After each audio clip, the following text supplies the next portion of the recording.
orain arte berez modu librean ibili naiz, aurten hasi naiz kolaboratzen Oarso Bidasoko hitzarekin, eta baina pixkat beste formato batean ari naiz lantzen, hau da, orain arte modu analogikoan egin dut, eta orain ja denboragatik eta pasa egin naiz digitalera.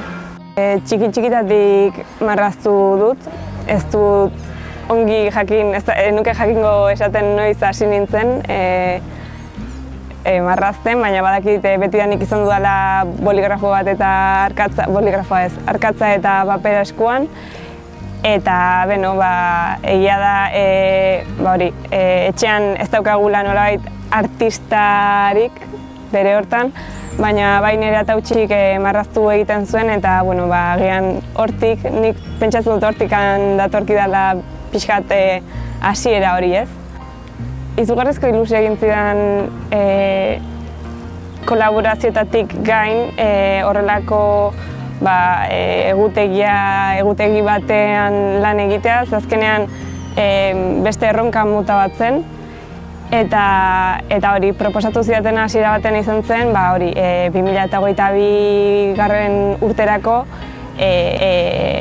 egutegi bat egitea, gaia nahiko ireki izan zen, egia da beti ere eskatu ziatela uraren presentzia edo azkenean Oarso Bidasoa uraren inguruan eraikita dagoenez edo uraren presentzia oso handia duenez,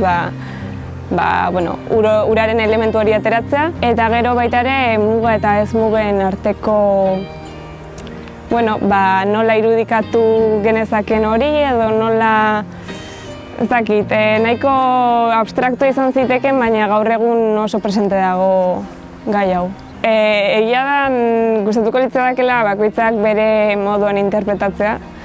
Ez dut esan nahi, iduritzen zait xarma galdu dezakela nik dena zehatzen esaten badut, baina bai egin nahi nien keinu bat migrantei, beraien egoera islatu edo islatzeko asmo horrekin, eta gero baita ere Bidasoa ibaiaren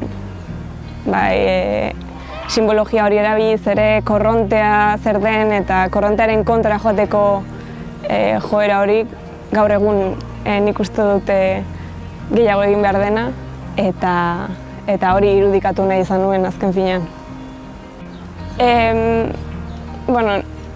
Egia da, adibidez, hor 3 lore agertzen dira, eta lore horietan azkenean islatu nahi nuen